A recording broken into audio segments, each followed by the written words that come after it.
Pradesh Congress Committee MPCC की Vice President की थौपुरीबा हरेश्वर गोस्वामी की इम्फाल ईस्ट की वांखई कोनसम लेकाई बॉयज स्कूल लेरक्ता लेबा महाकी मयुमदा ngarang ahing pung 12 makhairom tabada masak khangdaba singna nongmai kapsilamle hairi Thaudok adu butabada CLP leader Okram Ibobina luchingba MLA Kiranjit yauna MPCC ki maroi bamyoi kayaga loinana ngasi ayuk Hareshwar Goswami gi mayumda chatuna yengsinkhre yengsin khongchat aduga mari lainana CLP leader Okram Ibobina haikibada Congress na Bharat ki Sangvidhan bu achetba thasaba thami Bharat leiriba tongan ba jati furup kaya asi amatani haina lawi karigumba issue amagi matangda local TV channel singda khana nainaba haibasi karisu kaibe laite adubu Khana nainaba aduna maram oiraga MPCC ki Vice President oiriba Hareshwar Goswami gi yumda masak khangdaba singna nongmai kapsilambagi thawong chatharamba si yamna kanna yaningde masita natana Congress office ki geta mai tharamba yerum apumbalang sinduna leibak macha tadaba thawong chatharamba si Congress ku singna bani haina lawi haiki Hareshwar Goswami gi yumgi mamang thangba saruktagi nongmai round tararom kapsilamba nongmai gi tokning sing police na recover tawkibaga loinana marik chumba pausing police ta leram lagani maram aduna matam chane action lokhat pirakani haibagi thazaba lei hairaduna chatharakliba thawong ase lamdam asida democracy lehalaklaroi dictator gi lengak chalairagani haiba takpani male masida dictator gi lengak leidrabani adubu manipur asidadi dictator gi thabak chatharakliba ase yamna kuire haiki CLP leader Ibobina makhatana hai Congress party dikki halaga chatkadaba party sunate maramaduna nomai kapsilamba gi thawong ase akan babongda condemn tawi ki halakpa sina Congress party dadi henadum thongna hapo oina thokani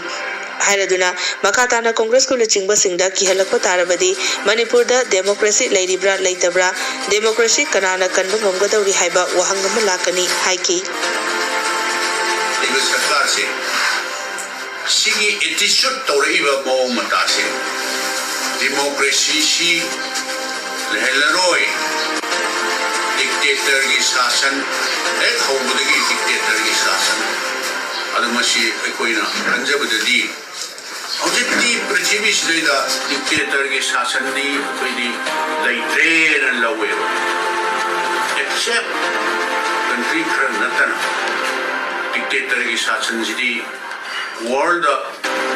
koi masidi damna condemn tawba haiba tare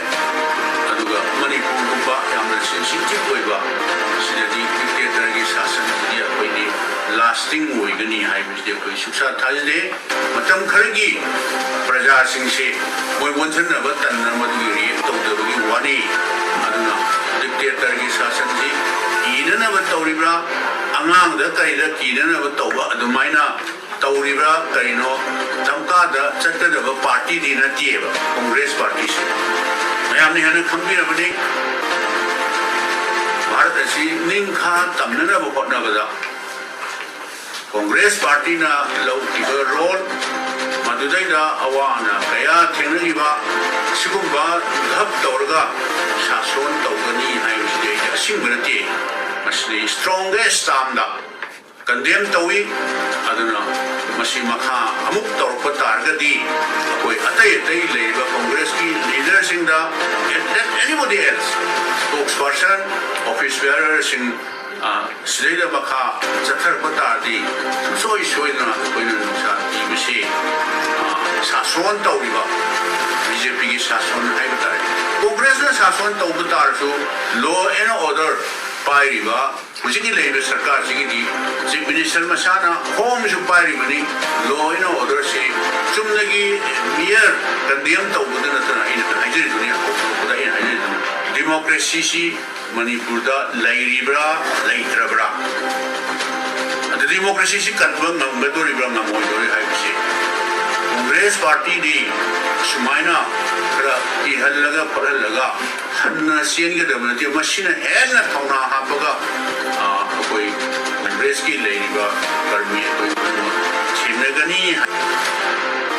Bharat ki President Draupadi Murmu na ngasi nongna state tarahumdoi gi governor hapkibaga loinana Chhattisgarh gi governor Sushri Anusuya Uikebu Manipur gi governor oina hapkhre hana Manipur gi governor oiraba La Ganesana Nagaland gi governor oiragani loinana Maharashtra gi governor Bhagat Singh Koshiyari amadi Ladakh Governor Radhakrishna Mathurna bu makoy Governor gi famdagi resign tawbadasu Bharatki President Draupadi Murmuna ayaba pikre. Thobal DC Complex da Khanghongdana mai chaklakre mai chakpaduda DC Office Thobal gi Complex da leiba JDO Office ki nakal da leiba hall amagi akoibada songjilaga leiba napi sing mai chaklakpadagi mafam aduda thamba MSPCL gi wire na chingba potlam kaya marum mai na chakpada yaukre adumakpu Fire Service Thobal gi Fire Brigade laklaga matam chana mai adu kalhobadagi hall manungdadi chakhodre hall asigi manungda su MSPCL gi potlam kaya marum leiribani hairi pawasina hai mai adu kanana tharam libano natragana matau karamna haurak libano haiba chap chaba khangba ngamdri adumakpu Thobal gi mini secretariat manungda songjinduna leibana maram oiraga kanaguma singna churu berina chingba sijinaraga langthoklambadagi haurakpa oiramba yai hairi mai adu ngasi pung 12 makhairom tarakpa aduwaidagi haurakhiba oiramba yai Fire Service da pung 1 makhairom tarakpada pau pirakpadagi laktuna nungthel pung 2 makhairom tarakpada mai adu kanba ngamki mai chakpa aduda Syama Power India Limited ki 33 kV power cable GI rope Crompton Grips Limited ki rating phase na chingba potlam singsu yaukre hairi ngasi ayuk pung 3 lom tabada Imphal dagi Saparmaina fauba chenba bus ama National Highway 2 gi Sekmai Nongthombam area yorakpada masa mathanda accident thoktuna lambi gi nakanda leiba lobukta yungsinbadagi bus adugi handyman ama laikidre driver amasung second driver na sokna rimsta laikanda kre hairi thawdok adu da laikhidraba handyman adudi uchiwa leirak achoba makha laikai dagi sagosem angongton kawi hairi soklaba driver adudi loitang khunong dagi naurem bijen apokpa ibocha kawi amadi second driver aduna patroi dagi KX ibocha kawi hairi passenger amata yaudana thawrakhiba yaisina haina thaba bus registration number MN012127 asina atopa gari amadagi hengatnaba hotnabada lambigi nakanda yumsinduna laibaktiba thawdok adu thokibani hairi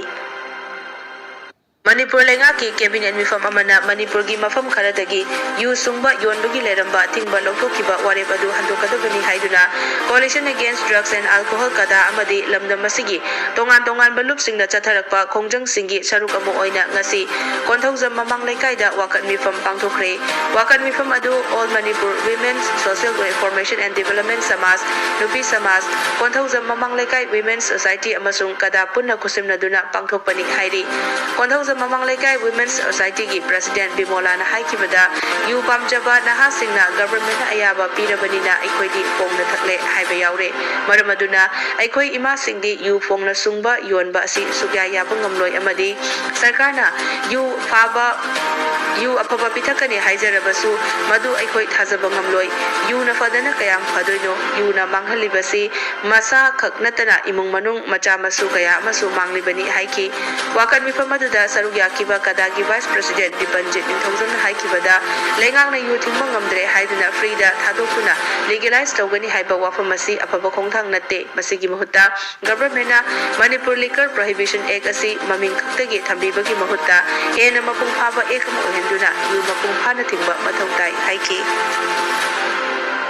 BJP Manipur Pradesh ki wangangloi bayang lambam Suresh Kumar amadi BJYM Manipur Pradesh ki Office Secretary Ningombam Alex ku tha asigi mapan gi nimidangda tamthina purambagi thawdokta chenaba sing athubada fagatpiu haina BJYM Thobal District ki General Secretary N Syam Kishorna lenga ki pukning chingsilakli wafam asing asi khongjomda leiba BJP Thobal District ki office mamangda pangthokiba wakat mifam da saruk yaraduna N Syam Kishorna paumi singda phongdokibani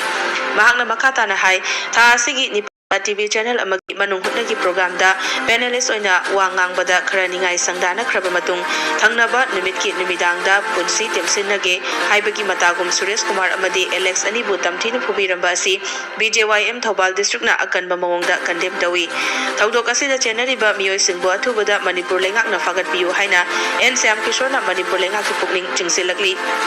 ngasigi wakat mifam aduda Suresh Kumar amadi Alex ta khut thaba sing lengak na athubada fagat piu Suresh Kumar amadi Alex ta khut thaba yaningde BJYM Thobal strongly condemn live attempt on Suresh Kumar and Alex haina thaba placard sing sijinaki Impact TV gi akoi panelist ta akoi kariguba station hawar gi manungda nangna kiba akoi kariguba wafam kharabu gi tari mapanda BJP gi spokesperson oibiriba akoi gi Suresh amadi BJYM gi akoi office secretary oibiriba Alex Anida ꯑꯩꯈꯣꯏꯒꯤ ꯌꯥꯝ ꯇꯝꯊꯤꯅ ꯑꯩꯈꯣꯏ ꯈꯨꯠ ꯊꯥꯔꯛꯄꯁꯤ ꯕꯤꯖꯦꯋꯥꯏꯝ ꯊꯧꯕꯥꯜ ꯗꯤꯁꯇ꯭ꯔꯤꯛꯅ ꯃꯁꯤ ꯍꯥꯏꯂꯤ ꯑꯩꯈꯣꯏ ꯀꯣꯟꯗꯦꯝ ꯇꯧꯏ ꯑꯃꯗꯤ ꯁꯨꯔꯦꯁ ꯑꯃꯗꯤ ꯑꯦꯂꯦꯛꯁꯇ ꯈꯨꯠ ꯊꯥꯕ ꯌꯥꯅꯤꯡꯗꯦ ꯂꯣꯏꯅꯅ ꯁꯨꯔꯦꯁ ꯑꯃꯁꯨꯡ ꯑꯦꯂꯦꯛꯁꯇ ꯑꯩꯈꯣꯏꯒꯤ ꯈꯨꯠ ꯊꯥꯕꯁꯤꯡ ꯂꯩꯉꯥꯛꯅ ꯑꯊꯨꯕꯗ ꯐꯒꯠꯄꯤꯌꯨ ꯂꯣꯏꯅꯅ we condemn all Suresh and Alex BJYM strongly condemn ꯑꯩꯈꯣꯏꯒꯤ ꯃꯤꯑꯣꯏꯕꯕꯨ ꯑꯩꯈꯣꯏ ꯂꯥꯏꯐ ꯑꯦꯇꯦꯝ ꯇꯧꯕꯁꯤ ꯑꯩꯈꯣꯏ ꯊꯃꯣꯏ ꯁꯣꯛꯅ ꯌꯥꯅꯤꯡꯗꯦ ꯍꯥꯏ lamdam asidagi mayai kaba nisa maru fangna muthatnabagi pandamda semkiba coalition against drugs and alcohol kadana ngasi fauba hanba leitana khongjang kaya changsinduna lakpaga loinana khongjang singasi hena mapung phahananaba kadagi chatlibata singani kunithoi kunmangagi special general body meeting ama konung mamangda leiba kada head office ta kadagi president hizam priyokumarna mayai tangbal longduna ngasi ayuk pangthokre meeting aduna kada head office ki secretary information and publicity gi thopuramba Kundongbam Anana Masagi Achinba Thogai na maram oiduna luptagi pothakibada special GB na ayaba piba haina leblaki hangduna ladiba kada head office ki secretary information and publicity ki thawasi executive member oina ladiba longjam projen angom chana pubada special general body meeting na ayaba pikibaga loinana kada gi press release handout pumba l projen angom cha secretary information and publicity kada gi mingda chatnaragani haina kada gi cherolamana fongdorakli Special General Body Meeting aduda laingakna yu legalization taunabagi hotnariba sigi mayokta kadana hose changsiliba khongjang asi laingaki warep handoktriba fauba lepa laitana changsinba hainasu warep naki hairi Lilongda leba 16 Assam Rifle na Turel Ahan Bimathak LPM School bu renovation tawduna inauguration tawkre thawramaduda 16 Assam Rifle ki commandant Colonel Aditya Dio 16 Assam Rifle Lilonggi Major Deepak amadi Lilonggi DI officer su saruk yaki School asi pibam yamna soksilakpana maram oiraga school asigi head su oiriba MD Nasir Khana Lilongda leba 16 Assam Rifle da haizarupa matamda yabiraktuna makoina hanagi school gi pibam adudagi nauna renovation tawduna semgatpani 16 Assam Rifle ki commandant Colonel Aditya Dio na fongdokibada school asi Lilong area asida yamna sothana leiba maramdagi headmaster ga tanaraga semgat sagatbani asengwa makti school ama semba saba haibasi sarkar dagi senthang kaitharaklaga tawgadabani adubu angang singamadi mahairoi singi khallaga hena mateng tawningduna tawkibani School asi semgat na hotnabada headmaster amadi school asi gi oja sing amadi school asi ki committee gi miyoi singnasu achawa thodang longduna tawkibani School ama semgat sagat pahaibasi school asi tadamliba mahairoi sing amadi laikai asigi yamna chawthokchaningai amasuni Assam Rifle asi North East kaktagini adubu hena luribadi lamdam asigi awat apa lakpa matamdasu aikhoi gi yum amada awat pa leibagumna khanduna angamba mateng tawjabani hainasu mahakna phongdoki National Medicals Organization Manipur NMO Madi Seva Bharti Manipur Anina Hapta Ama Chathagadaba Dhanwantri Seva Jatragi Saruk Ama Oina Lamlai Esigi Manung Chanba 7 Star Youth Club Kharasom Ka Kutsamnaduna Anirak Subo Oina Ngasi Free Medical Camp Pangthokre Camp Aduda Kharasom Village Ki Akoibada Leiriba Chingkhai Khulen Amadi Salakhulgi Miyamsu Yauna Miyoi Chani Taramathoina Layengba Laki Kunja Singh Asida ENTI Medicine Pediatric Surgery amadi gynecology gi rims amadi jenims ki doctor singna laying bagi thabak chathaki baga loinana miyoi kun manga da ECG yeng bagi khudong sabasu phanghanki